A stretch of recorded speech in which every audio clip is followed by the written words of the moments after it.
Hey, everybody, and welcome back to the Untitled Hoops podcast. We're a little late, but that's okay. Not much happened except for the past couple days.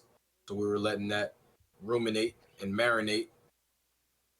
I kind of don't know what those words mean, but I don't know. They sounded cool. I feel like they maybe apply. But anyway, this is the podcast where we talk about basketball, mainly the NBA, mainly the 76ers. I am your host, Sean, and over there is your other host, Jay Z, getting some dirt off his shoulders. Fuck out of here. It's still there. Sorry, Marquise. Marquise, he goes by. Hi, Marquise.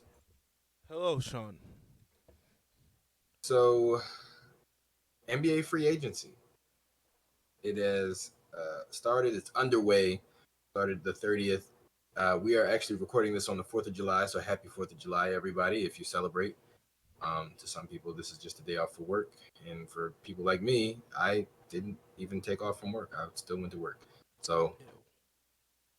yeah, happy Tuesday. Anyway, free agency has started. We are 4 days in. And some shit happened. Some shit has happened. Some shit Not has much happened. for the 76ers, but some shit has happened. Gee, I mean, I guess. The one the one solace I guess that I've found, the one piece of hope or positivity that I've found is that even though the Sixers have not done shit, we at least didn't do bad things like a lot of other Eastern Conference teams did. Miami lost two starters, one of which probably wouldn't have been a starter if Charlie Hero wasn't injured anyway. But still, they lost two guys that gave them pretty good minutes in the playoffs and in the finals.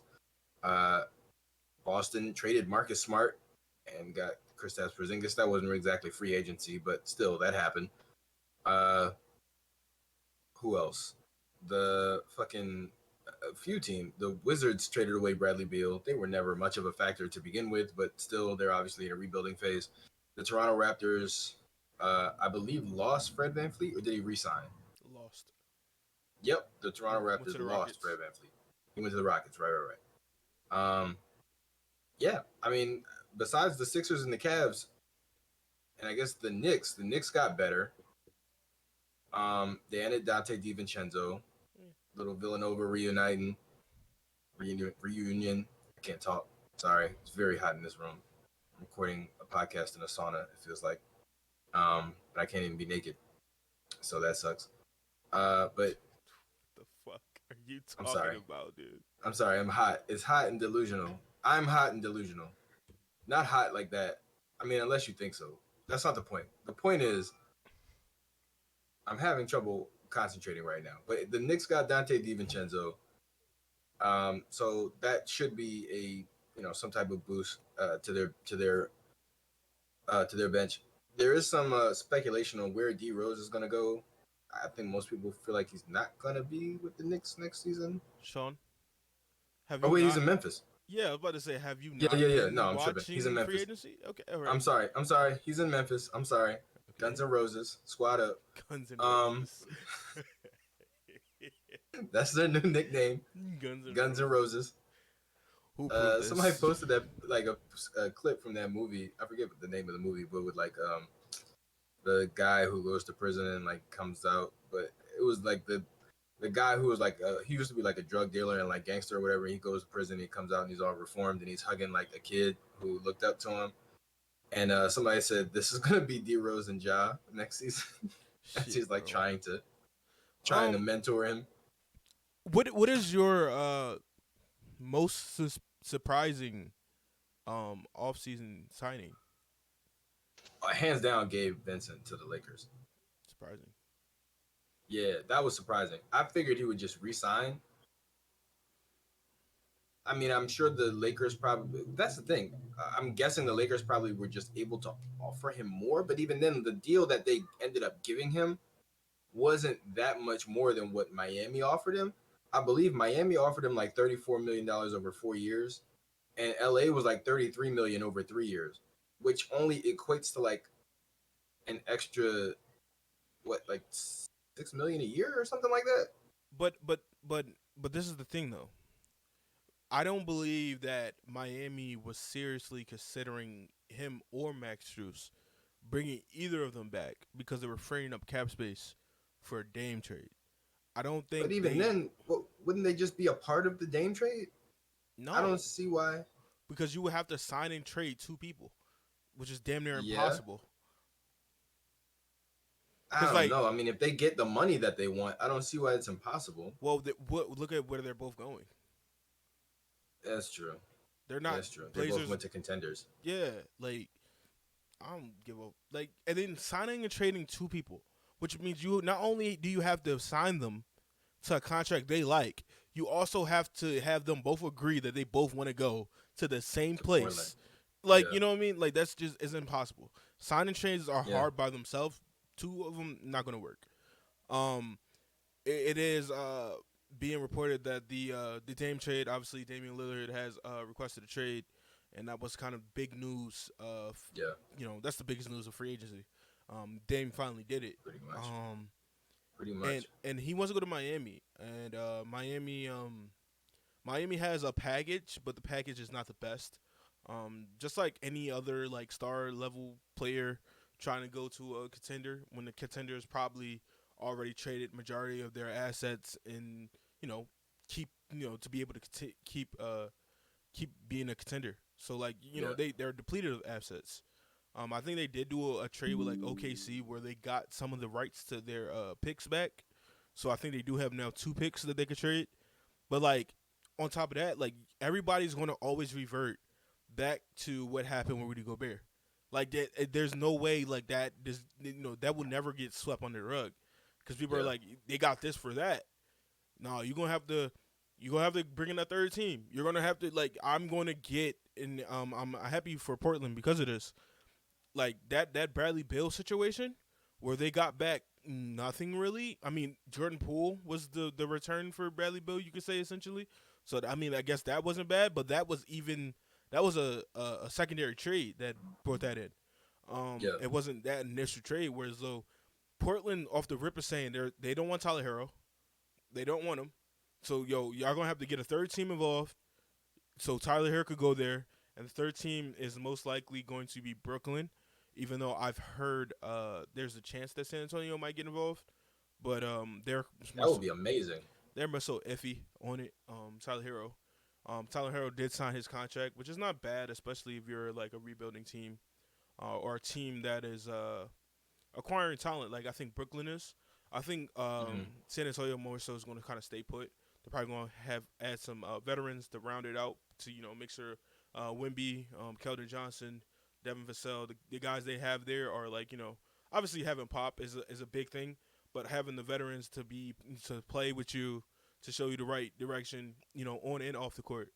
I think they're going to do that kind of like where Houston has done, and Memphis has done, where like the veteran, I feel like, especially with all the shit is going down, the veteran Yeah. has definitely made a return in terms of every team, like every young team is like definitely seeking them now. Yeah. I That's interesting. Portland doesn't want Tyler Hero. Mhm. That's weird. I mean, I don't think it's weird because their young building blocks are both guards, and Anthony Simons Yeah, and Scoot Henderson. but I feel like Tyler Hero is already better than Anthony Simons. I But mean, it's hard to why? gauge. It's Why? hard to gauge because Anthony Simons has been playing behind Dame and CJ like for so long. But at the same time, if you're rebuilding, your goal is to just get as much talent as possible and then evaluate it from there. But Plus, think Scoot about it. can play the three.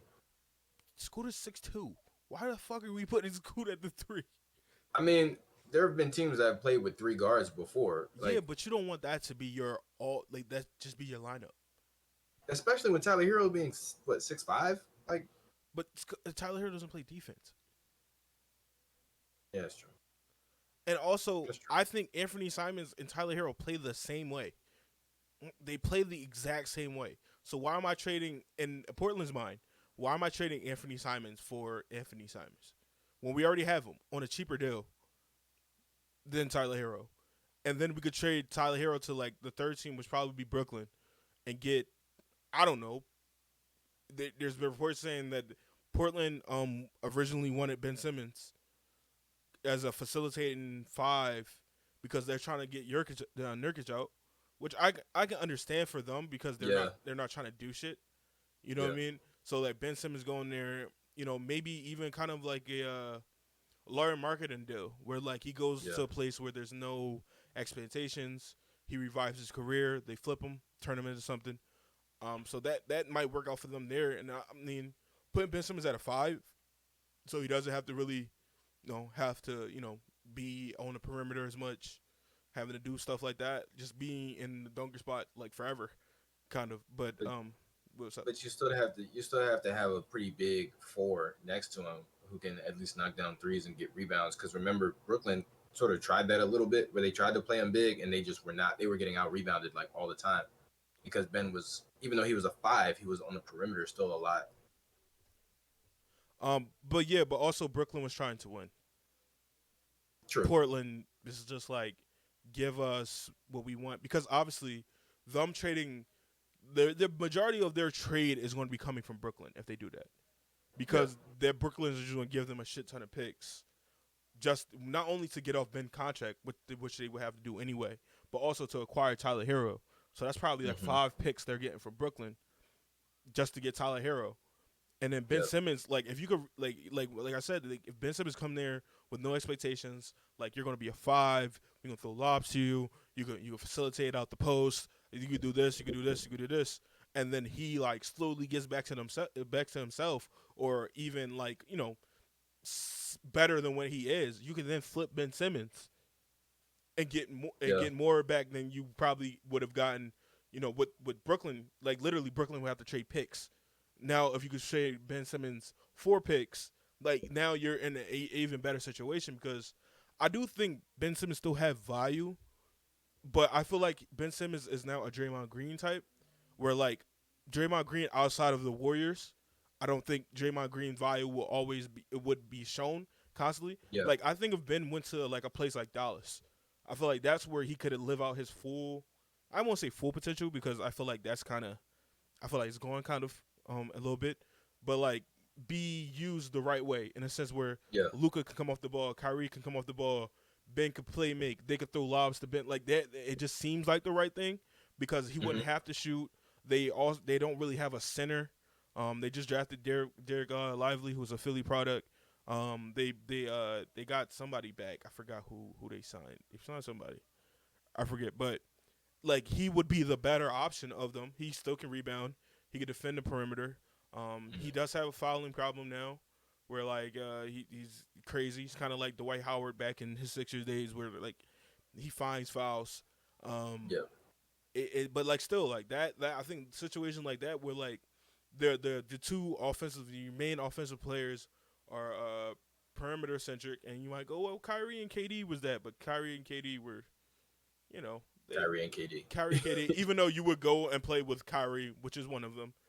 But like, I just think the mindset of it is. I think that would be the best fit for him, or probably a team like probably not a team where like your best players are shooters, can shoot I mean, honestly, through I would lobs. say, I would say you're probably looking at. See, the problem is, I think Ben is sort of at a crossroads where like half of his, on one half, his best bet is to go somewhere where the team is surrounded by shooters and good perimeter players, but at the same time, on the other hand, I would say his best bet is to go somewhere where he can be okay, Charlotte, like with losing, like where Charlotte, there's no expectations and people can just throw him out there and say, "Hey man, just go work on your shit."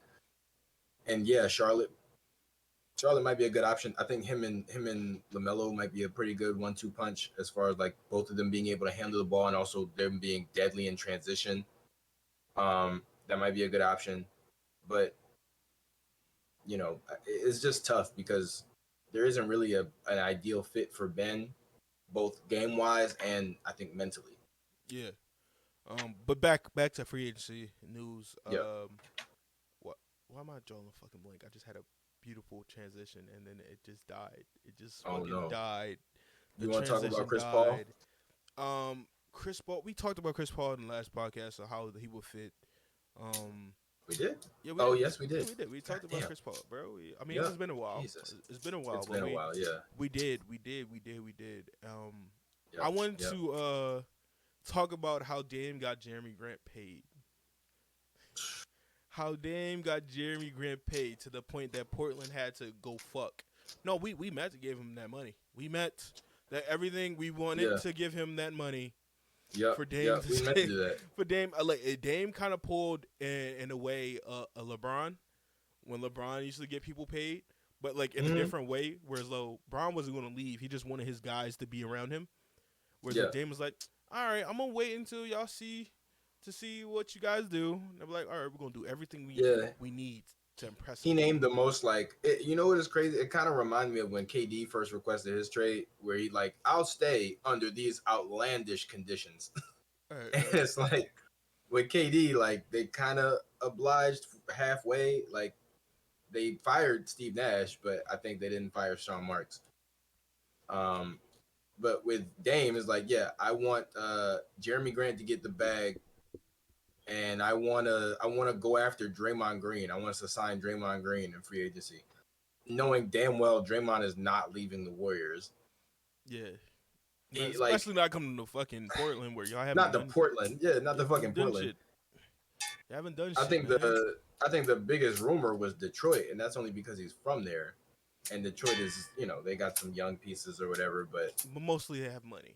That was yeah, exactly. that was But the still, major part of it. but not Portland. It was never going to be Portland. It was never going to be you. It was Um, bullshit. but yeah, and then of course they were not able to make good on at least one of those promises. So he left, and I think it was one more thing too. It was sign Draymond. It was give Jeremy Grant the bag, and it was one more thing that he wanted. Trade the pick that they drafted Scoot with. Yeah, yep. Trade the pick. They did No, nothing. actually, I don't even know if it was that. No, they were looking. They was a report that Dame wanted them to trade the pick to show where they But really were. I think that was before he made the other request, though.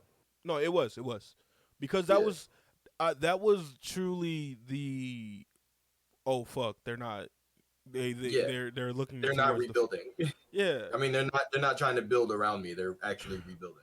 Or that could be a situation where like what happened when who got drafted? I think it was like Colin Sexton. Whereas though they drafted Colin Sexton because they didn't know what LeBron was gonna do. So they was like, all right, Yeah, let's just draft the guy who we think is going to be cool, because we don't know his decision. Maybe that was kind of the same situation where it's like, all right, but like Scoot might be the best or second best player in this entire draft, and we can't necessarily not pick him because we don't know where your head is at, and but who to say I'm sorry, but who to no, go say ahead. like this third pick they would trade it in the right scenario for the right player and Dame would still asked out. So like I don't know. It's a weird situation. I was gonna say, and also on top of that, with the LeBron situation, that was a little bit different because Colin Sexton was a lower pick. I think Colin was like an eighth pick. There was like seventh.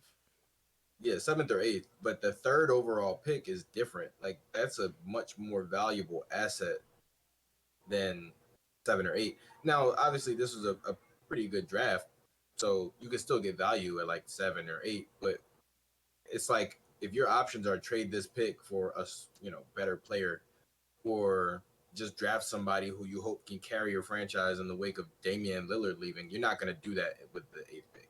No. So, I, you know, for the Blazers, I think there was probably a little bit more opportunity to actually move that pick for somebody who can come in and really contribute. Whereas for the Cavs, I don't know who was gonna. I don't know what they were gonna be able to get for that eighth pick. So they didn't really have many options as far as like moving the pick to get somebody who was gonna make LeBron happy or whatever. I think their hands were kind of tied and they didn't really have much else to do. Plus, on top of that, as far as I remember, LeBron had some beef with the owner, and like I think there was some back and forth about LeBron basically wanting a bigger voice in the organization, even though he already had a huge voice. But the owner, what was his name, Dan Gilbert or whatever. Yeah.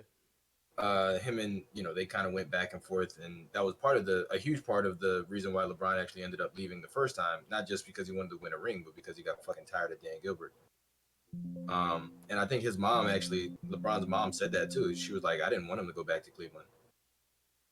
Um, And also So the yeah, so when that's a he little different. yeah, like when he left it kind of got messy too. Yeah. When he left Cleveland. Yeah. Just all the reports and all the other stuff. Just weird. Um Hmm.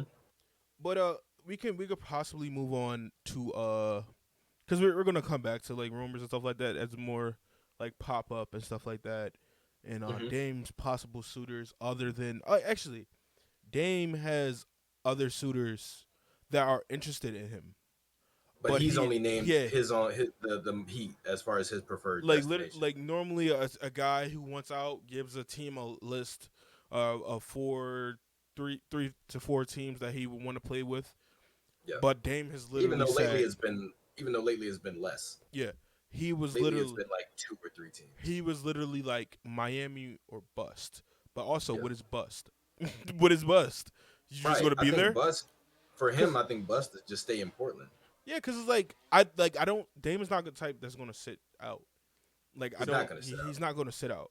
So or Like is Kevin. Like same thing with Kevin Durant. Like they were like, is Kevin Durant gonna pull a Ben Simmons? It's like, no, he's not. no, he's not. Kevin Durant actually likes playing basketball, unlike Ben Simmons. So it's like the check and him being like pouty over the situation is not gonna be worth him like missing actual basketball games. I think Dame is the same way. I think Dame is not gonna sit out. I think if they can't get a deal done, he's gonna play, Holy but shit! he might be on load management or something like that. Bobo was just released, was waived by the Magic.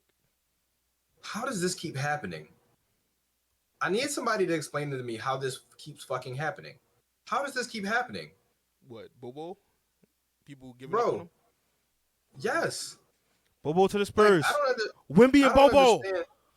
Bruh, That should be people were crazy, talking about it. They were like, "Oh, new Twin Towers. Bull can play the 3 or 4," and it's like, bro. actually, yeah, he You can. you got two 7 foot shooting guards. I mean, all they need now is Chet to play the three. Like, That's crazy as hell. Um, bruh, I swear to God, it's like somebody.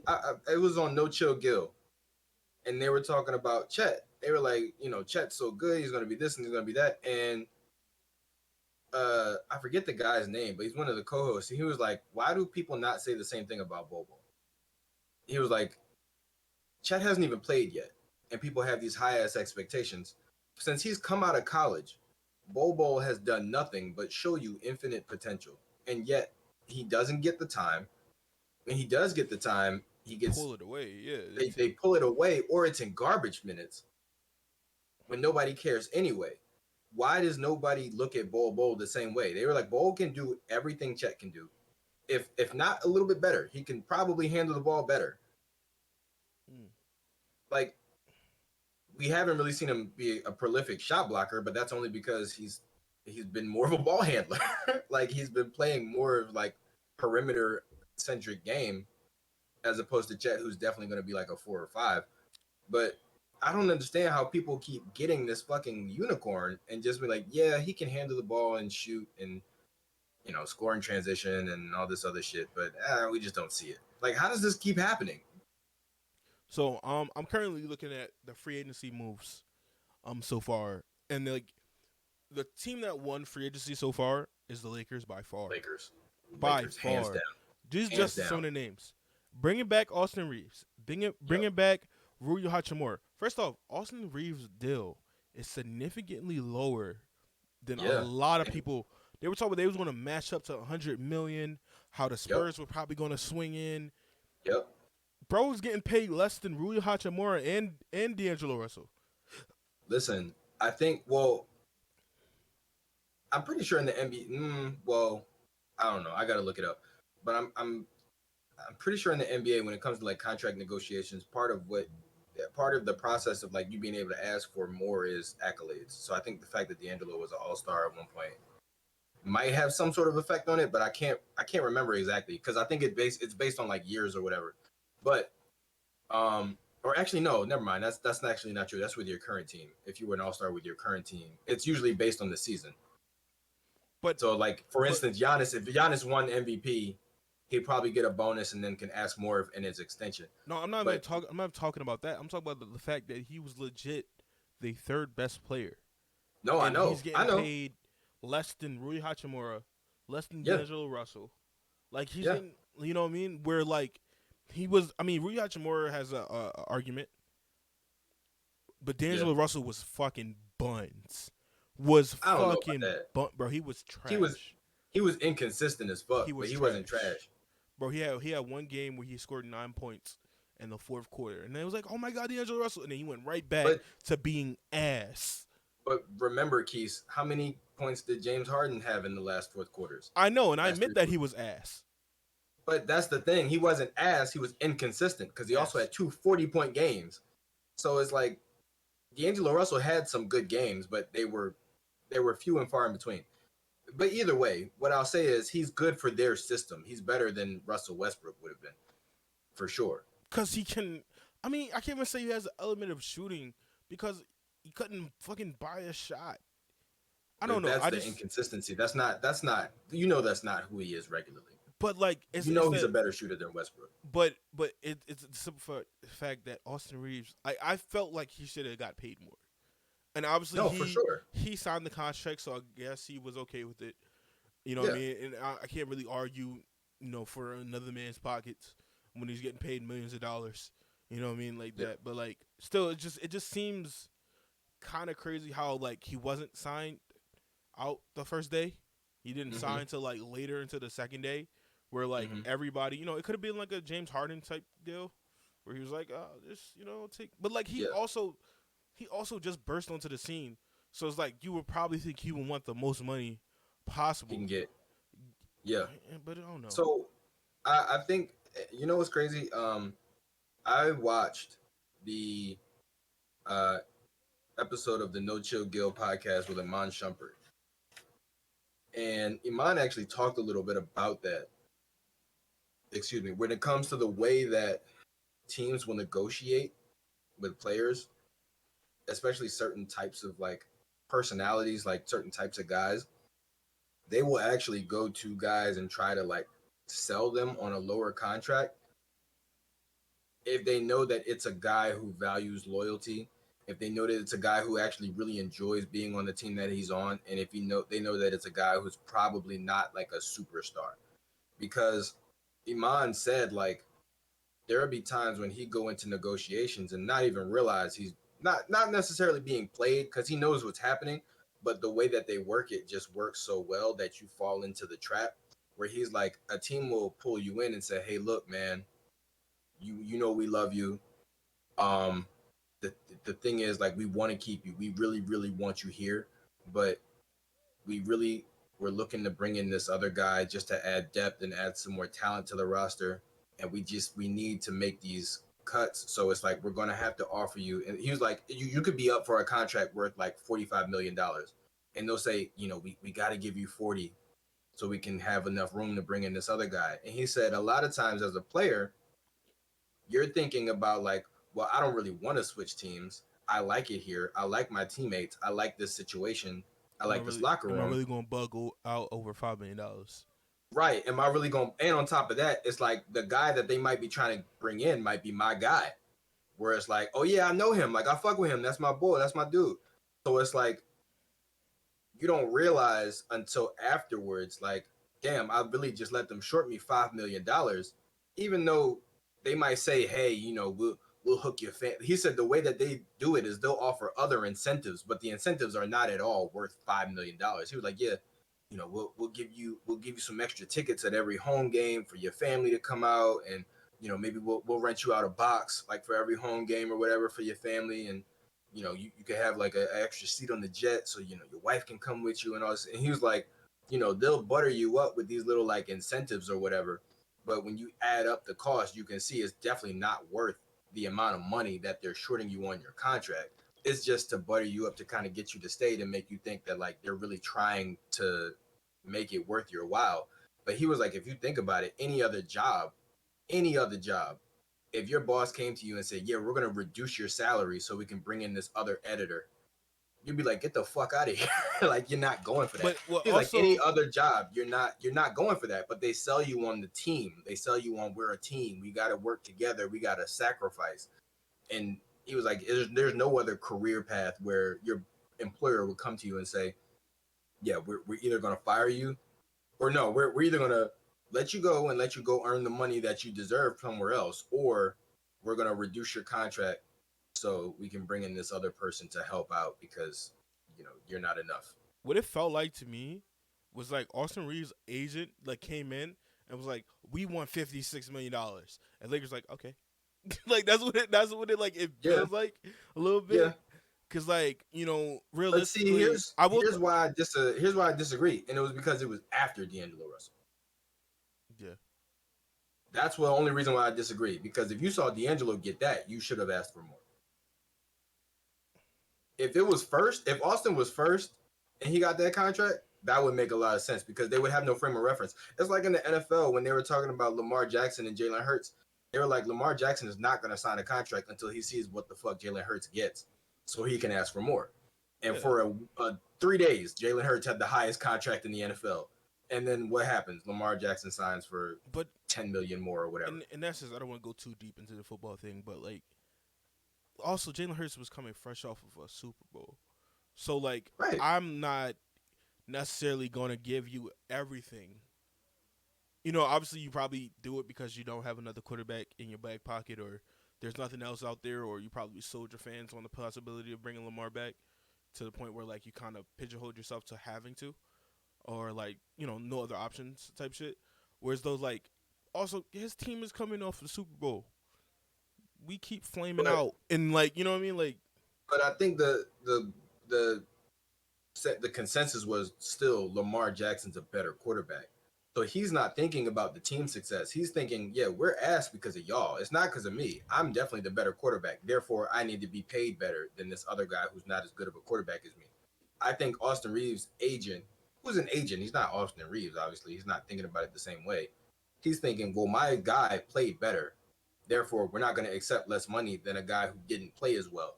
But that's only if it's after D'Angelo Russell. Because then you have that frame of reference of like, oh, y'all gonna give him that much? Well, my guy's better than that. You got to give him more. If Austin Reeves was first and they did that, then that makes it different because then that just means the Lakers were just like, oh, that's all, that's all. Okay, sure, yeah. And then they had enough money left over because they didn't expect to get Austin for that cheap that they could go and get the other guys. But it's different because Austin was last. So it's like, how the fuck did that happen? How did you see D'Angelo Russell get that amount of money and not ask for more? okay, I just seen something that kind of made me sad. It kind of made me sad. Let me pull it up. Let me let me pull it up. Let me find. Oh, it's this one. This is the one. Wait, let's keep going. This one. It made me sad Okay. because this can only mean one thing, and like I've been prepping my brain for something else. Wait, where we at? Boom, right there. That right there Hold on, hold on. made me go fuck. Oh, yeah. Them all being out together. It made me go, and then they're happy. And then look at, Oh I can't be the no, only he's one, but coming look at back. James's stomach. Like, does it not Yo, look like he's, oh, fuck. So here's the bro. thing. So here's my thing, right? This is what I'm going to say. I think they realize this is their last hurrah. I think they partially realize this is it. And they're going to just enjoy this year as much as they can. I think they honestly, to an extent, Oh, Sixers. realize this is it. And this is them just enjoying this year because we know, everybody knows, after this year, if Harden stays, if everything stays the same, after this year, they're blowing it up. Yeah. They're blowing it up. Like they have to. This is the last few years when you're going to be able to get maximum return for Joel Embiid. After this, as he gets older, the injuries are just going to pile up even more. The production is going to lower. Like this is it. So I think they know that, and I think James is probably going to stay. I hate this. I know everybody says Houston. I know, but There's no I way mean, Houston. That's been not goofy. right. There's no way he can do it at this point. And on top of that, there's no other team that has the cap flexibility or the assets to give us a fair enough return for James Harden, because even though he did have a crazy inconsistent series against the Celtics, he still led the league in assists. He's still one of the best point guards in the league. So it's like we're not gonna just give him away. You know what I mean? Like there's no team that can give us what we want. And on top of that, there's no team that can take him that's gonna actually be ready to compete for a championship. Not the way the Sixers are. So it's like I I he's bel he's coming back. I believe there is a team out there we could get something significant, but also granting, basically giving Tyrese Maxey a promotion in the sense of making him number two. I don't think Tyrese Maxey is ever going to hit his full potential under James Harden. It's just not going to happen. We're literally going to get to a spot where we're going to flame out in the second round again. It's going to be the same fucking story, if not sooner this year. We flame out, and then it's literally Joel doesn't want to be here. James Harden walks. Tobias Harris walks. We finally get to see Tyrese Maxey, but it was like, okay, but what if Tyrese Maxey was like, Tyrese Maxey probably gonna have a great season the following year by himself, and we're going Mm-hmm. like, well, he probably could have done some of this with Joel if you actually let him have the ball.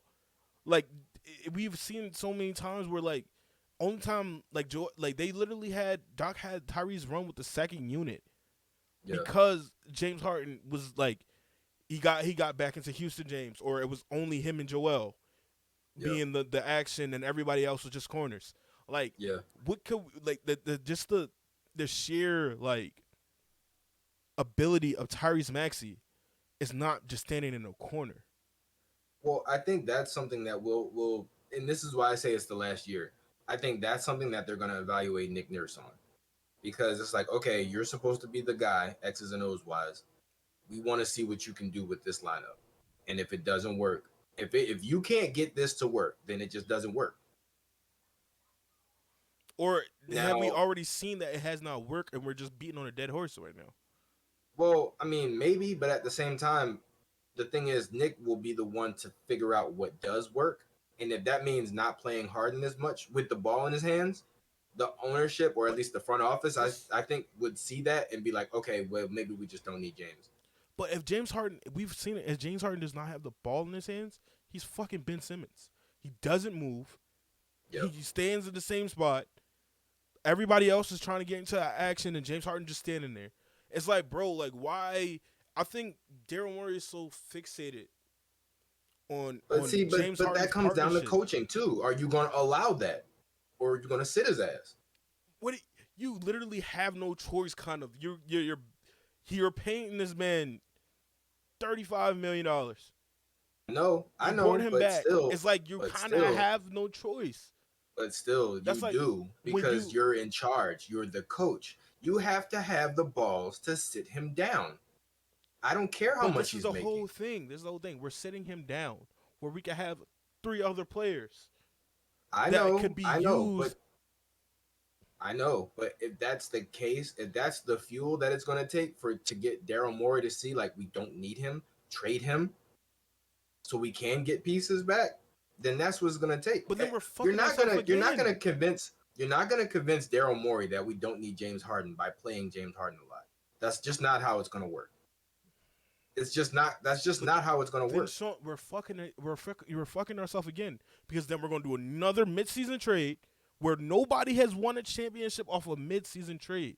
It just doesn't happen. So now we're fucking ourselves when we could just do it right now. Get rotational pieces. I'm tired of this fucking star shit. I'm so fucking tired of it. Where like Me too. the last couple championships have all been players who have had two stars, and then the rest were fucking rotational pieces.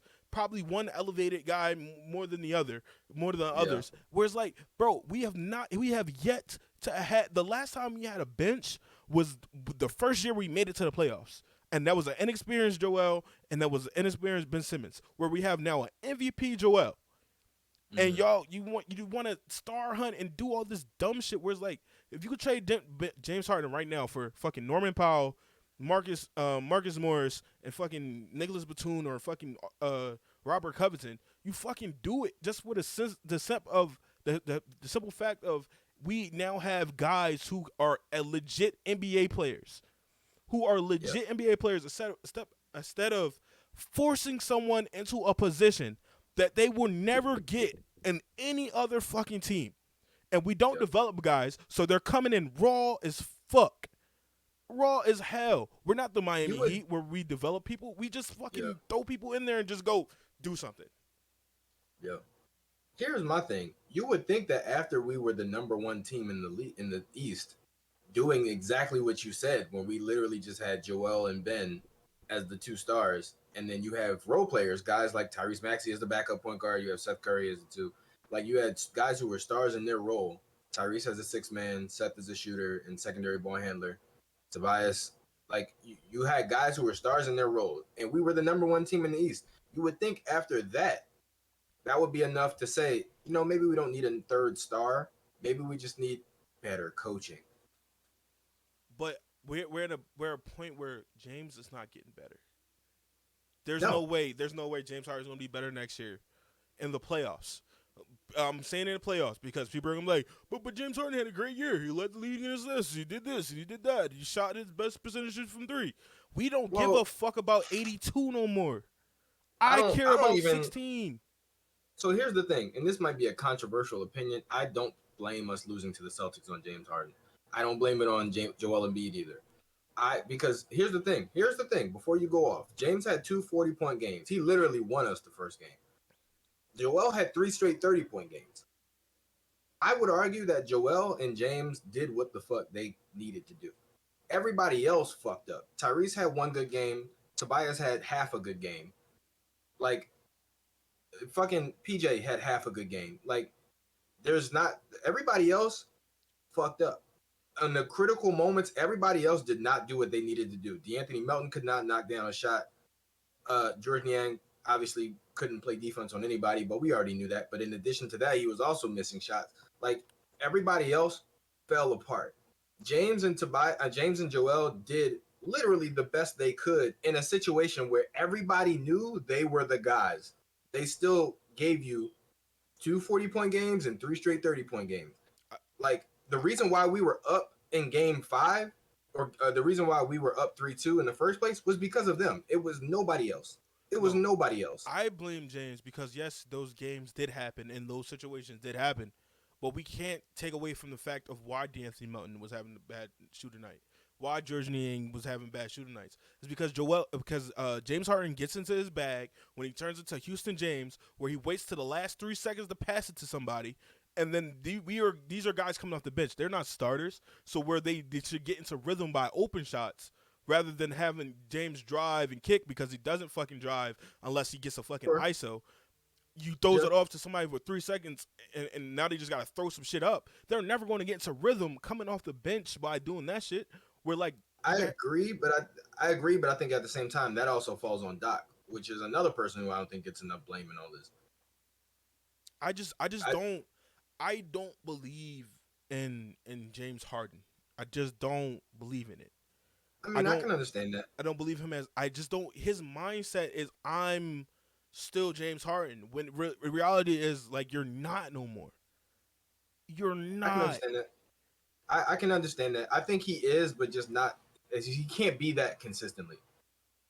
It's just like his Like the 40-point games were anomalies. Let's be honest, they were yes. anomalies. And He no, can't do that consistently. and my thing is that he's so stuck in his fucking head that he's James Harden that he won't allow himself to now learn how to adapt to where his play is, where his body is, to Yeah, adapt to his new surroundings. Learning how to catch and shoot, learning how to make a pass, how to drive, not with the intention of scoring, but with the intention of somebody, a man coming over to help to kick it out. Like it was rare that we seen those.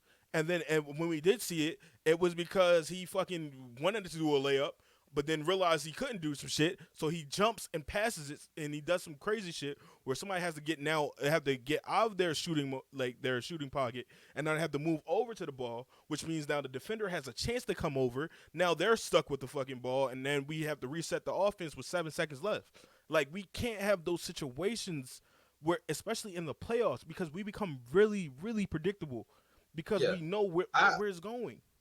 I agree, but I think the plays that you're talking about were critical moments. But I'm talking about even moments that weren't critical where I saw D'Anthony Melton miss wide open shots. I saw George Niang miss wide open shots. And that just doesn't happen typically. Like there were games when they literally just couldn't buy a bucket. And And now still, Joel might have 25. And it's like, are you going to blame it on him because he didn't get 40? a little bit, He's the. but no, Okay. like, but this All no, right. this is not like in a sense of oh you got to do more, but like in a sense of like they ain't hitting no shots, so it either has to be me or we're gonna fucking lose.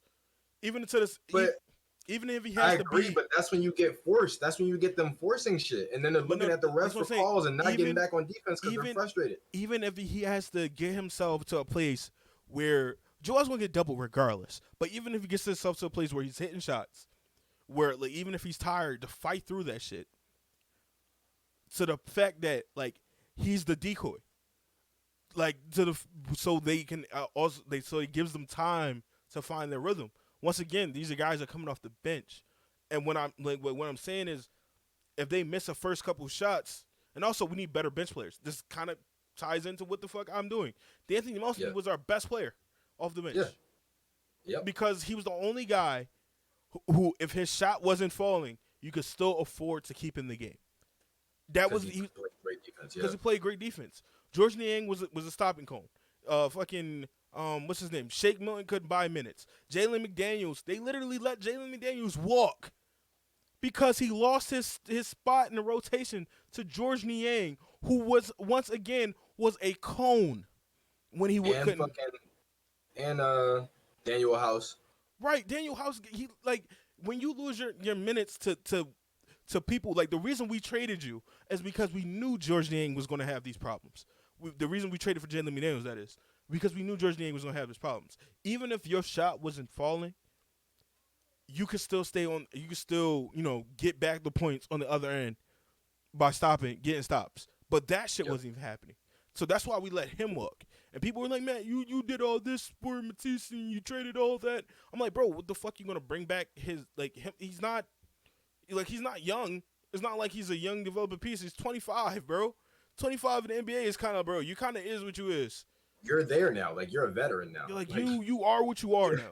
Yeah. And you want It's like when you've been. It's like when you've been at a job for like 8 months and like, all right, you're training this guy today. It's like, but I'm new. It's like, no, you're not actually anymore. You're training someone now. you belong And it's here. like, but yeah, it's like you're just a guy who works here now. You're not the new guy anymore. And what adds on to like my anger and my mindset of just being fucking done with it is now they're trying to keep James Harden, right?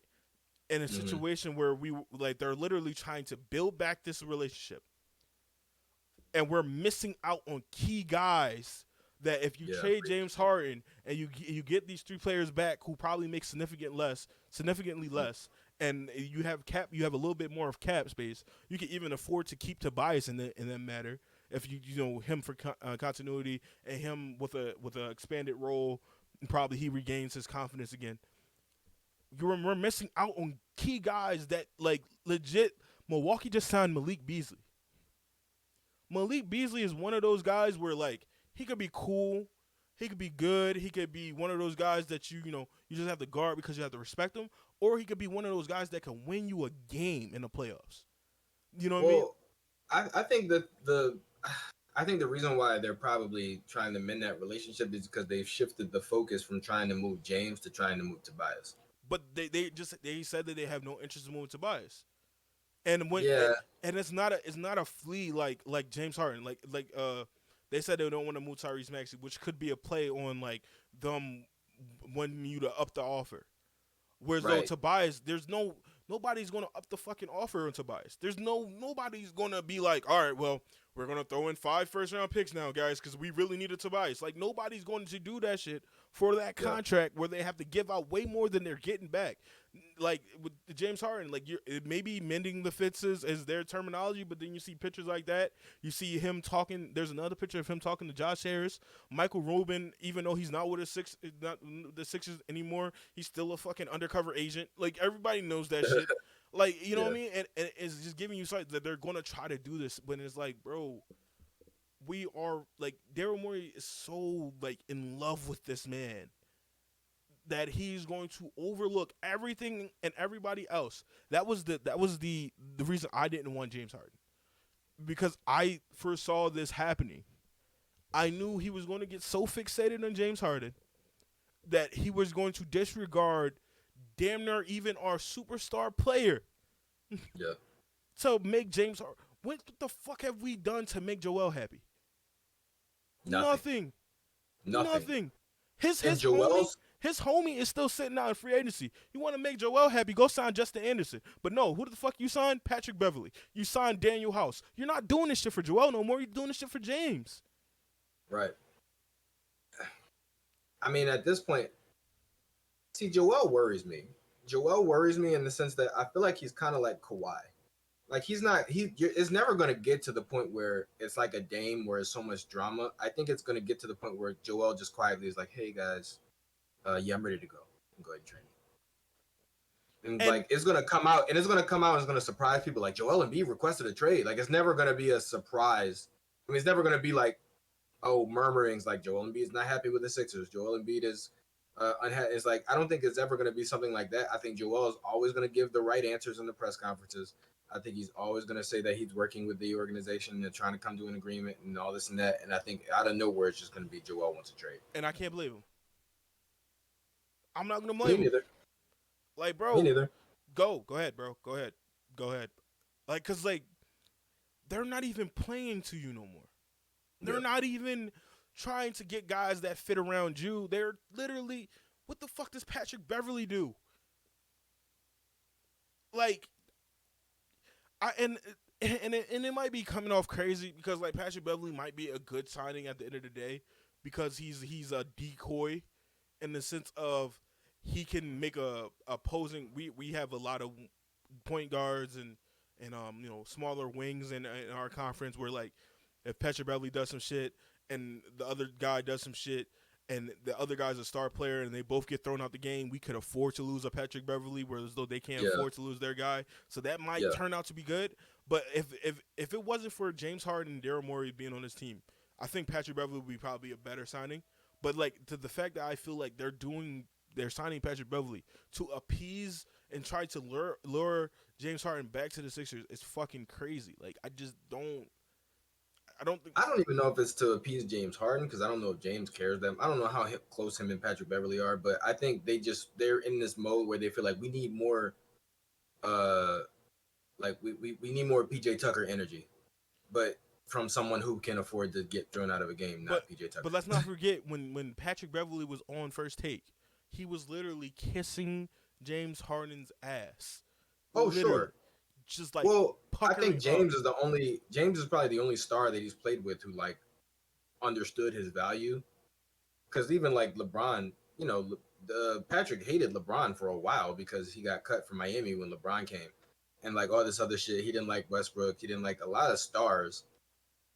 Until he played with them, James was probably the only one who he never had any issues with. Like he had issues with Russ, he had issues with Steph, he had issues with LeBron, he had issues with most of the star players in the league. Everybody pretty much except for James. So I mean, it makes sense that he would feel like James was like the best teammate he's ever had or the best player he's played with because he's the only one that's he liked, like or that liked him, I guess. I I I don't know how close they actually are. I've never seen pictures of Patrick Beverly and James Harden hanging out but just, ever. but just simple fact of who played with him, Yeah, in Houston, just like the reoccurring events. You know what I mean? Whereas like, when are you gonna sign? Why wouldn't you trade for T.J. McConnell, who or Joel Seth Curry. loves?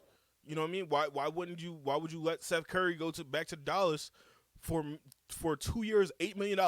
You telling me right Yeah, now you couldn't sign him to that same deal? You can't go out there and throw. You gave Daniel House $5 million. Daniel House, the previous season before signing that $5 million deal with us, was on 10-day fucking contracts. So you telling me all of a sudden he's a good player when he comes to us? No. Rather than Justin Anderson, who I feel as though is a better fit.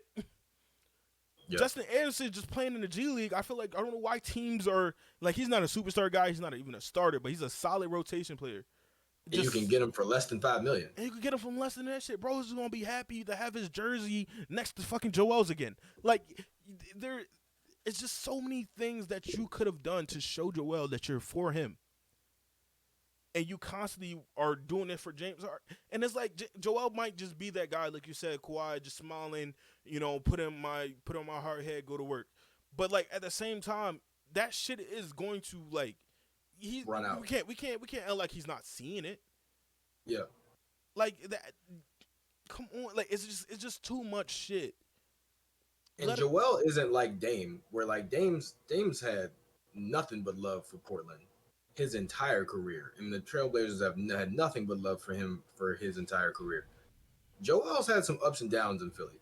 yeah, Like there's been some moments where he wasn't exactly on the best terms with the fan base. He understands, so he turns it around, and like I get it. Like he not apologizes, but he comes back around.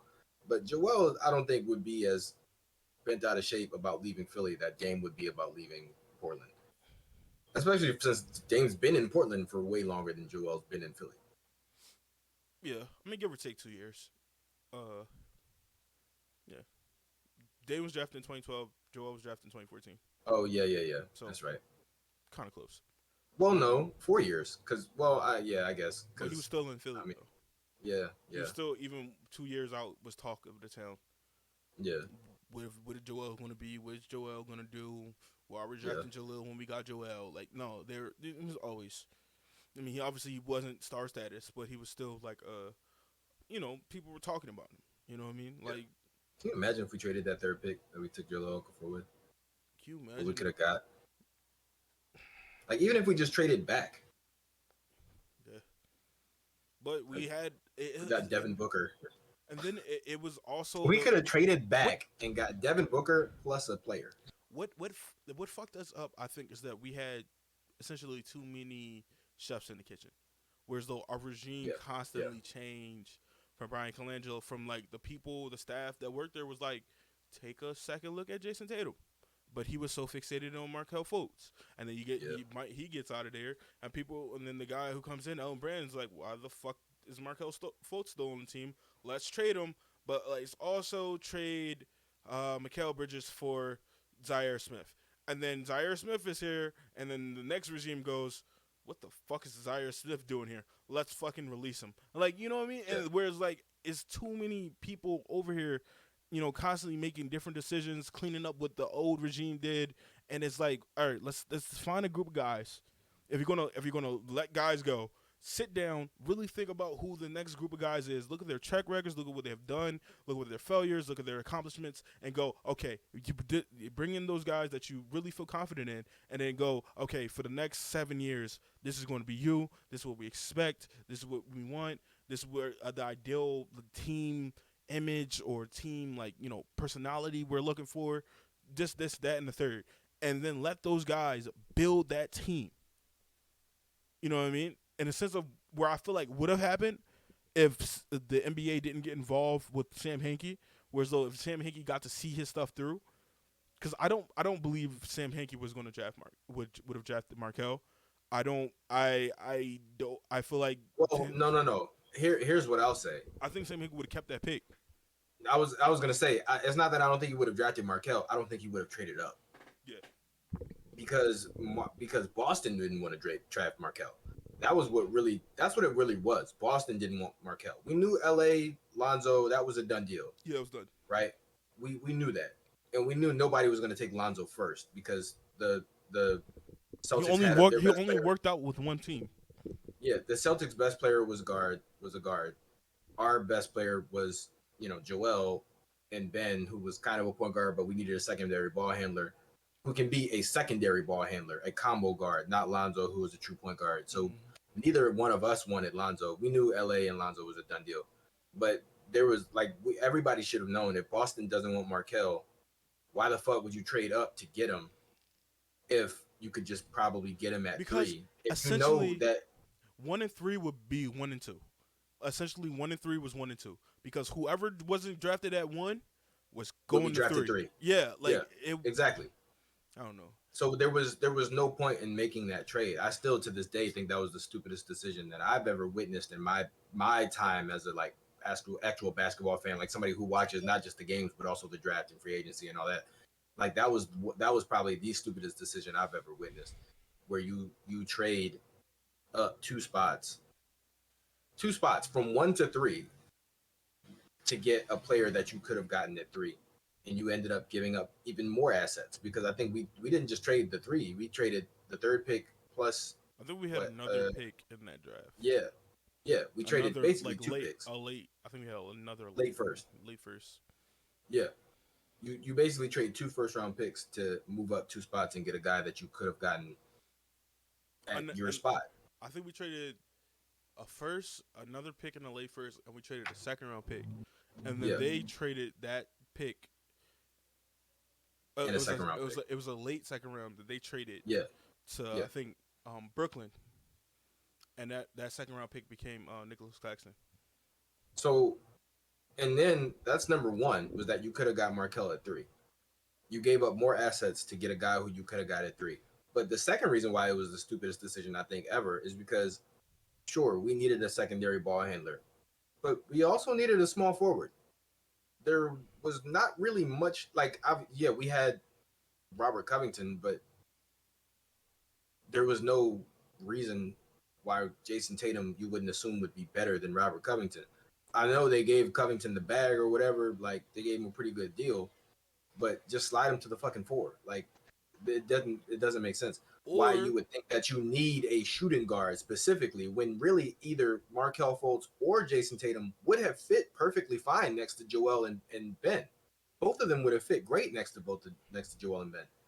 So why you felt like literally you needed Markel specifically still doesn't make sense to me. when in a span of I think 4 or 5 years, it was Sam Hankey, Brian Colangelo. We had no GM at all. Our fucking GM was fucking Brett Brown. While they were looking for one, it was in Elton Brand, and then it was fucking Daryl Morey. Daryl Morey. In a span of 5 years, Yep. we went through 5 GM and or GM replacements, stand-ins. Slash presidents or whatever. Right? Yeah. It's you're never going to build nothing good when it's getting touched by 5 people. It's like an artist signing to a label, but that label is signed to another label, which is signed to another label, where your money is getting split up 5 times before you touch it. It's like you're not going to be getting shit. Yeah. I don't know. That pisses me off. I don't know. It's just I think When I think about the Markel trade, it just makes me sad. I think And it's, you know what's really sad? You know what's really sad about it too is that if we did get him at 3, we probably wouldn't have traded him because part of the reason why we ended up having to move him was because of the fact that he was a number 1 pick and he was making $8 million a year I don't think and wasn't really playing. I feel Whereas if he was a third overall pick, he would have been making like $5 or $6 million a year, and that would have been a lot more easy to absorb in the cap than 8. And it was going to go up too. this that entire thing annoys me. And back to like to put it back on track of this season and this upcoming season. Um I feel like if James Harden comes back, I think this is going to be the most disconnected I've been from a Sixer team in my existence of being a Sixer fan. In the regular season, at least. I'm literally not going to really pay attention to the Sixers to the second round. Yeah, same. Because we know they're at least going to make it there, barring any major injuries. Cause it's like, bro, why it's just so much stuff where it's like a kid, like it's like a fucking kid with his favorite toy, and you try to give it new toys, but it's stuck on that same toy because Yeah. someone gave it to him, and it's like, bro, Like, let me at least wash it. it's like It's like my daughter. My daughter has a stuffed animal named Pinky. It's a little pink like rabbit, not mouse. It's a little pink rabbit, and she carries it everywhere, and it's just filthy. And it's like, can I please at least wash it? And she's like, no. You touch it, I'll fucking kill you. And I'm just like, bro, you have a million stuffed animals. You can carry any of. She's like, no, don't fucking touch Pinky. And I'm just like, all right, whatever. You're gonna get fucking salmonella from this stuffed animal, but I guess if it's worth it to you, yeah, I don't know. I hate it. I hate it so much. Who's that? Joel. Joel, bro. Yeah, I I'm feel bad, man. I also feel like Joel. I feel like Joel's slowly like getting disconnected too, because like there were times where remember you'd see like Joel jogging through South Philly and shit. Like obviously now he's gotten the bag, so he's probably bought a house somewhere out in the yeah. suburbs, so that He makes sense. But still, it's like you never see him. You used to see him at the concerts. He'd jump on stage at the fucking Meek Mill concert. Like you would see him out. Now you see him at maybe two Eagles games a year, and that's it. that's if they win it. If they win it. I mean, yeah, He was at a Phillies game in the playoffs. yeah. It's like, I don't know. I feel like I do feel like he's kind of disconnected, and I am too. I'm at a point where it's like either let James Harden walk and see what Tyrese Maxey and Joel Embiid can be, or like Blow it up. if that does not happen, my mind, if James Harden is on his team, my mind is immediately going to go, all right, so we're going to build around Tyrese Maxey because Joel's going to act out. Obviously going to act out. Tobias is going to walk. James is going to walk. And we're going to be having Tyrese Maxey and Jaden Springer and fucking Ricky Council. And we can talk about Summer League. Summer League. Let's talk about a team that actually looks good. See, and this is why it kind of sucks because if you were gonna blow it up, I mean, next year would probably be good too, but this year would have been really good. Because, As well, far as like all the different moving pieces and the draft picks that were available, like the teams that had draft picks, Portland, San Antonio. Like I don't know if San Antonio would have traded the number one pick for Joel, hell but no. Hell I no. mean, Hell no. Hell no. They I talk don't about if know. Wimby, they literally are have the expectation. Can you imagine the expectation in San Antonio? Can you imagine the expectation in fucking Philadelphia? I wouldn't even want that shit for Wimby. They're talking about if Wimby But I mean, ends up if it's known that we're in a rebuild, I think it wouldn't be as bad. It would be no similar to no no what no no Joel came no into. it would be bad because Wimby is one of the most people are talking about he's the best prospect in NBA history. That's true. That's true. Whereas though That's true. we will take heed of that, and it would be okay. So he's Bobo, a light skinned Bobo. Like he would get that type of treatment Yeah. after everything we've gone through. Like I feel like it has to be a transition period for us. I feel like it can't go Yeah. bam. Here's another star, and who we like. I feel like it has to be all right. Tyrese Maxey, I feel like it's a good transition because he already was here. You know what I Yeah. mean? He already was here. We already like him. We like the idea of him. Next year, he's going to get the bag because I mean, people were talking about how they were going to trade him. They were like, no, I didn't ever see them trading him. I thought it was a smart business move not to pay him this year because unlike those other guys who get in the bag, like the LaMelo Balls, the Anthony Edwards, and I think one other person got a bag too, Tyrese Halliburton. None of those teams are Fred. competing. Oh, None, you're talking no, about younger yeah, younger guy. none of those teams are competing, so they have like, it makes sense for them just to throw the bag right now. Whereas though Yeah. Tyrese Maxey, Shay. we're a team trying to compete, so all every fucking cent matters. Yeah. So next year definitely will be a good time because if Joel doesn't want to be here, Tobias walks, James Harden walks, you go, hey Tyrese, here's all the money in the world because you're the only player on the team now. Um, Yep. but it just sucks. We could talk about a team that actually looks good, and I like the roster construction, and that's the summer league. The summer league has started Mhm. yesterday. I watched the full game. I actually watched it back because I missed Okay. See. majority of it. Yeah. Um, I watched the Sixers versus the Memphis Grizzlies. Hmm. We did lose by two. Were you able to watch the game or I watched half of the OKC game. did you watch our game? No. No. No. Okay. So Oh, I'm sorry. I'm sorry. I thought you meant like just all the games. Like no you no was no no no watching no. the games. I was like I mean all the games too, but like specifically Sixers. No, I'll I just did not. I'll give you a rundown. Uh, Trey Quavion looks like fucking What the fuck was that? Say Trey that again. Quavion. Trey Quavion. What is that? A fucking electric type Pokemon? What is that? That's his fucking name. Oh, I didn't know that. They call him like Turk. Turquavion. Yeah, Turk Quavion. Okay, Turk for short. Just interesting. go Turk because I fucked up that they added more syllables to the shit. Um, he looks like Isaiah Joe with more confidence. He Okay, is like literally Isaiah Joe with way more confidence. He I like reminds that. me kind of if I'm giving an Is NBA he the comp, same size? he's 6'4", so yeah. But he has more point guard skills in terms Okay. of handling the ball, being comfortable Yeah. handling the ball. Um, Probably like 6'3", but he's not. He's not. They have him. They had him like listed at 6'2", but then they changed it to 6'4". So I'm gonna go in the middle that he's 6'3". Um, Okay. but he's the only problem. Same like literally when I say he's Isaiah Joe with more confidence, like I mean like his mode is literally like Isaiah Joe, skinny as hell. I think it's like Yeah. 165, Yeah. but he has he has muscle in him, so you think that he can like as he gets older, There's definition he there, and yeah, so yeah. he can fill out a little bit. Plays hard on defense, not the greatest defender, but you see that he's trying and he cares. Hmm. Um, he like I mean step back threes, side step threes, going into people's chest is way bigger than him. The Um, shake play again? no, but Paul Reed was there.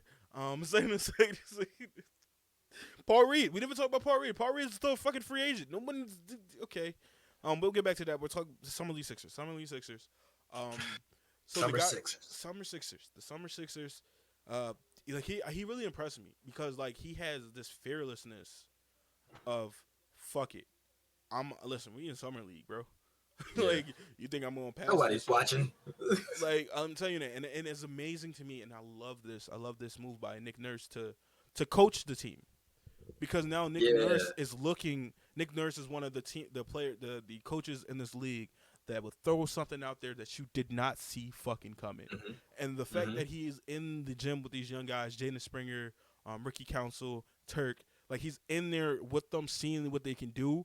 There might be a situational thing where like, oh fuck, we ain't got no body, do some shit. He's seen everything we've seen. Okay, Jaden Springer, go out there, guard him. Like Yeah. it gives me confidence that he's going to start. He's going to at least engrade these guys into the system and have them there. Not when we call up a G League guy, it's not just to dress up. Is more so to serve a purpose, and that's what I like with him seeing what they can do, what their strengths are, what their weaknesses are, to like actually use them. Yeah. Jaden Springer is like a pit bull on defense. I can I put I'm gonna keep talking about it, but like there's he had like two fucking back to back blocks where like it did not make sense. It like shown when I mean it did not make fucking sense on how this 6'4" motherfucker got up to block this 7 foot guy's fucking shot. It didn't make sense because he shouldn't have been able to touch it. He shouldn't. It should not. It doesn't make sense. It doesn't. Wait. Let me find it. Let me find it. It doesn't make sense. Let me put it on here. Oh, I turned off my camera. That's not what I wanted. Um. Boom. Let's go live. Boom. This is the play. I'm sorry for the quality because. Oh no, it's just the speed. But this is the play. Chance to see a lot of these players, but I swear I saw like 15 of them come over to Defensively, you just and say active, hi. active as So I hell. know you get a chance to see a lot of these guys. I do. Wait I'm for it. lucky. I get That's to see 7 footer. in college. He doesn't fuck. It doesn't make sense, Sean. It doesn't make Chance to see a lot of these sense. players, but I swear That I is saw the center 15 on their of them team. come over to you and say That hi. is the So I know you center get a chance to see a lot of on these their guys. I team. do. I'm lucky. I get to see them all play in college. He doesn't care. He didn't care. He didn't care. Chance to see Sean- a lot of these players, but Sean, I That's a good swear block. I saw like 15 And right of them here, come over that's to what I you like. and say hi. The, So I that know you get a chance to see a lot of disruption these of the dribble, making the guy give the ball up because he's got a bit of an advantage down there. Cause he's strong. He's strong as hell. He is Yeah. built. He's built like a truck, and Yeah. he kind of reminds me of like a Baron Davis or like a Nate Robinson, like somebody who's like bigger, yeah, who's more like small. solid. Yeah. He's a smaller guy, but like just like even shit like this, like he just shows so much potential. Whereas like if you just give him some time, I'm putting another thing up there, Sean. If But you see, just that's the hard part. That's the hard part about getting drafted to a team that wants to win and that has stars. just look at this shit. Look at this shit. It don't make sense. He should have got the Wow. ball stripped from him. He should have got it stripped from him. He didn't care. finishes at the rim. Like we need more of those guys. We need more of those guys to get confidence. That's why I love the addition of Rico Hines. I love that because he's going to Yeah. be in the gym with these motherfuckers. Tyrese Maxey is going to turn into fucking prime fucking Steph Curry with his dribbling abilities. Like Hmm. it's just so much there. And Ricky Council, haven't got to Ricky Council yet. Ricky Council's a dog, bro. Like Yeah. he is a fucking dog. He is his three I point. like. I was gonna say I like the addition of Rico Hines because I feel like he's gonna develop that healthy competition in the locker room. Yeah, hell yeah. Like not just us going against other teams, but it's like, nah, bro, you need to compete for a spot. Like I don't give a fuck what you did last year. This motherfucker be dogging you in practice. Right. Like who's to say he not gonna start? For real. Like Coming there should in. be more open runs, more scrimmages between the teams. Like not just starters versus second unit, but like no, mix it up. Like pick your own. Like what Jimmy did in Minnesota. Like as fucked up as it was, the way the way Jeff Teague told the story, it sounded like it lit a little bit of a fire under him. If Jimmy wasn't so ready to get the fuck up out of there, they might have been a little different after that practice. First and foremost, I just want you to see his fucking shoulders, bro. Yeah, it looks like fucking Like, diamonds. bro, like, and let's look at this. Look at the play. He's athletic. He's athletic as all hell. Just look at this shit.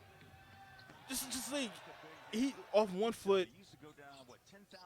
He was like his jumper is coming along. He does have to get his better jumper. He shot like 27% in college, Yeah, but like he's just a and it's a big little.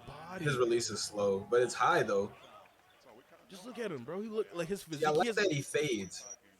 He The has an guys NBA with the body. slower release got to develop that good fadeaway. He has an NBA body, Yeah. and he was about to kill that man. He was about to kill that man. When the last time we Oh, seen that's somebody? Kenny. Yeah, Kenny killed us yesterday. He killed us yesterday. Had a good Fucking, game. I told you, I fucking love Kenny, yo. But just like I love Kenny. the ability of bringing these young guys on. Like I love the personalities we got too, Yeah. because Ricky seems like he's a humble, I'm a dunk on you and then just walk away type dude. And then you got Yeah. Turk who I'm gonna hit this fucking step back three and suck my dick. I'm talking shit to every fucking body. And then you got Yeah. Jaden Springer who's another humble motherfucker. Where like I like the personalities, you know what I mean? Like you need that one guy that can talk shit, but you need the other two to be the ones that could calm down. Like I love this shit. And Yeah. also we signed the third person, but I think they didn't sign the contract because they were iffy. Because they had brought somebody else in, Petrushev from overseas that we drafted a while Yeah. ago, who was expected to make the roster. Not a two-way deal. He's actually expected to make the roster. And their third two-way, because you have three now. They kind of took it back a little bit because I think there's some injury thing with him, and Yeah. they signed DJ Stewart. DJ Stewart. They just signed him to like two-way deal, but they have him on the summer league, and like you could see like why he's like potentially somebody that they're going to give the third one to, because his shot is there. He's an okay playmaker, but that 3-point shooting, like that could be used right away. Right away. I can see if I can pull up some stuff for him. He just seemed like a guy who's in the right place at all times. Yeah. And that's what he gave to me. Somebody who's just right place, right times. I don't think we got too much. Yeah, it's no real film on him, but from the summer league thing, they kind of just gave the most of the stuff to the two-way guys.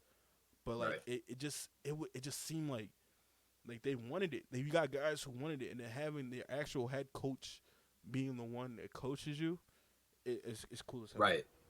That's a cool thing because it makes the transition a lot more seamless Because now you from get the terminology. summer league to preseason and then eventually the regular season. You can kind of get used to the coaches like mannerisms. You know what he likes and what he doesn't like because at the end of the day, the head coach is the one who kind of makes the decision of whether you get minutes or not.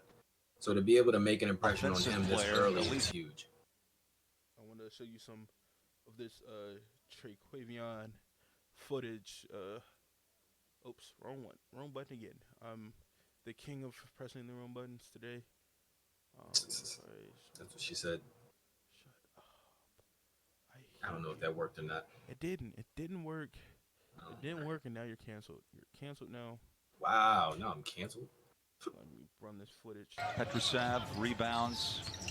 He's a pick and pop. Just the confidence. The confidence. The confidence. Bro, you didn't need to take that shot. But fuck it. But fuck it. The 3-point shot, it just, like, cash. Every time. Just like, that's what we need. You're not about to pull from back there. Oh, okay. This shit, Sean. The creation. The creation wasn't there before. He just created that. This shit. Running behind screens, using screens as your weapon. Boom. Like that. We need this. We need this. And he has some point guard ability. Letting this shit. That's a heat check, Sean. That's a heat check. That's 3 minutes to go in the game. That matters. Well, not really matters, but like, you know, you put yourself in those situations. Yeah, I know what you mean. The closer it is towards the end, the more it starts to matter. Yeah, bro, it was 3 minutes left in the fourth quarter in the tie game. He pulled up from fucking the hash mark. Yeah. Like, you know what I mean? Like, we signed some good guys, like some great guys. That I think out of all of them, who I see like potentially making the roster in terms of not necessarily making roster because both of these guys have made it. Making the rotation. Making a rotation is what I meant. It's like I see both of them. Probably Jada Springer off the top because he's been in the system. But then again, with our coach changing, But it's a new system. Yeah, that's what I'm saying. That's what I'm probably saying. not the same system anyway. With the coach being there, maybe not. But you think this is a third year in the league, he will possibly get that promotion. And he needs to make shots. Yeah. He needs to make shots. He struggled in the summer league game with shooting the ball, and he had a lot of wide open opportunities. He kind of gets in love with trying to score, whereas though he misses the open man a little bit too much for my liking. Especially in a team where like your role is going to be. And I understand there's a summer league. I just mentioned that you know Turk was like just pulling up doing some shit that you probably get your ass whooped for doing it in an NBA game when the you know game's on the line type thing. But like also like your role is not going to be drive it to the rim, stuff like that. And I really would like, you know, to see something that you can do in like 15 minutes, 10 minutes, consistent. Yeah. Whereas though from Ricky Council, I love his rebounding. His rebounding, oh my God, Sean. I was literally over there with the fucking tear in my eye from him fucking rebounding and slapping the ball. Think that's like you think that's part of why? You think that's part of why Paul hasn't been signed yet? What? Maybe they feel like they've already replaced him. But he's not a center. I mean, Paul probably shouldn't be either. But he's he's like 6'5". He's like 6'5", Oh, okay. 6'6". He's not. He's a Never guard. mind. He's a Right, wing. never mind. He's a wing. Yeah, But like and he Paul's could play. He at plays least defense. 6'8", 6'9". He's defense. He's fucking built like a fucking fire hydrant. Like he's not one of those.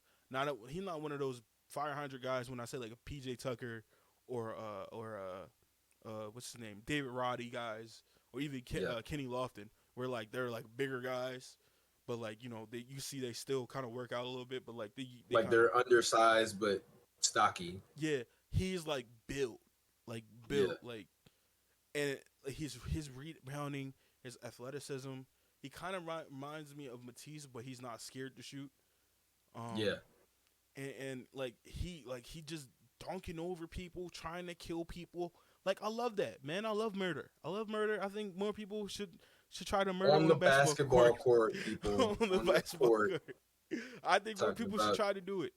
And like if I'm giving it to Jaden Springer to make the rotation just because he's been there longer. But like if I had to really pick somebody, I would probably go Turk Avelion, because like his ability to create off a bench where he still tries on defense. Like Isaiah Joe wasn't great on defense, but he tried, and you seen it. And I would say he probably ends up taking shake minutes. Yeah, he could take shake minutes. We do have Patrick Beverly, but like we still need a scorer. I'm not sure. Hey, if we run it back, it's gonna be like Patrick Beverly, DeAnthony Mountain. So that probably means Ricky Council probably gets in there because you probably don't want to run three guards out there, but they maybe 6'4". Yeah, but Patrick Beverly and D'Anthony Melton are 6'1" and 6'2", so you probably don't want to throw out there a 6'4" guy who's fucking 170 pounds soaking wet. Yeah. Yeah. So probably more so a Ricky Council who's athletic, could catch lobs. Yeah. I just want to see them used. Like I know we're a championship team, so they're not going to get as much run, but just like a lob to Ricky Council from fucking Patrick Beverly. Like I just need something like that. We got to learn how to utilize these guys because letting Isaiah Joe and Charles Bassey walk for nothing, and then them becoming actually the actual NBA players. And then once again, we did it. We did it with another guy who just got a contract, Julian Champagnie, got a contract with the Spurs. Just put up 30. Yeah. Put up 30 in the G League, and not G League in the summer league yesterday. Yeah. Like we gotta start, really developing these guys because there's a lot of potential there. Like there's a lot of, and you know why I really like Ricky Council? He kind of remind me of KJ. He kind of remind me of KJ. Yeah, I can see that. He kind of reminds me of KJ. Can jump from anywhere on the floor. Can defend. He has a nice shooting form. He just needed to get it quicker. Very built and just can fly, bro. We don't have nobody really athletic on our team. Like it's nobody. Like Joel's our best athlete. I mean, it depends. If you're talking about purely like vertical leap, then I don't know. I still wouldn't say Joel. I think on the team right now, Jaden Springer probably would be. I mean, well, yeah, okay. But I'm talking about somebody who's. But even then, if you're talking about speed, like athleticism, like speed, Tyrese. Tyrese, yeah. But like I meant like somebody who like can kind of do everything. Whereas though Ricky Council is fast as shit, can jump, like just like lateral quickness is there, like he's like an athlete. Like yeah, if he's I would say probably Like then it would probably be him right now. Yeah, but so Jaden Springer's still high up there. Yeah, he is. Like he has elite bounce. Like I showed you, like he just blocked a 7-footer shot at the top of the fucking backboard. It didn't make sense. Yeah. It didn't make sense. He has pretty good speed as well. Pretty good speed. Lateral quickness. He's a great defender. Like I'm gonna go out on a limb and say this shit because it might sound crazy, but I think Jaden Springer's defense might be just as good or just below the defense of Matisse Thybulle. Because of his ability to stay with his guy. He's stronger than Matisse. He doesn't. I mean, obviously we haven't seen him in that much NBA comp to like see how he is on pump fakes on like guys who are more skilled. But like for like look of it, he stays like he looks like he stays down. He actually makes plays on ball. I mean, Matisse did that, but like Matisse kind of also got himself in a lot of trouble with that. He gambled a lot. Whereas though he like you saw, he made the player come into him, and now the player is like changing his direction. He turned the player's body. You know what I mean? Like he has strength. Lost the dribble for a second. Yeah, like lost in the dribble for a second. Like Matisse didn't dribble the ball. Matisse, when the last time we see Matisse dribble the ball and it wasn't like a breakaway transition dunk? Like we didn't even see then that looked a little ugly. Yeah, like come on, like and I'll probably if you're at this point of the podcast and you're like a casual and you don't get excited for these things like I do, or like you're not even a Sixer fan so you don't even care or know who these people are, there's a great chance you probably don't know who these people are. But, like, yeah, they get me excited because I am a loser at heart, and these guys remind me of the process guys. So, yeah. Wow. Well, ladies and gentlemen, with that, I believe it is time to wrap it up. Marquise has a barbecue to get back to. I have some ice cream to eat and some dogs to feed. So, thank you once again for stopping by and hanging out with us on the Untitled Hoops podcast. Make sure you go and like the video if you're watching this on YouTube. Hit subscribe. Leave a comment. Tell us what you liked about the pod. Tell us what you didn't like about the pod. Tell us what you think about the whole James Harden situation. And who do you think won free agency so far? I think it's really clearly the Lakers. But either the Lakers or the maybe Suns. maybe you might have a different opinion.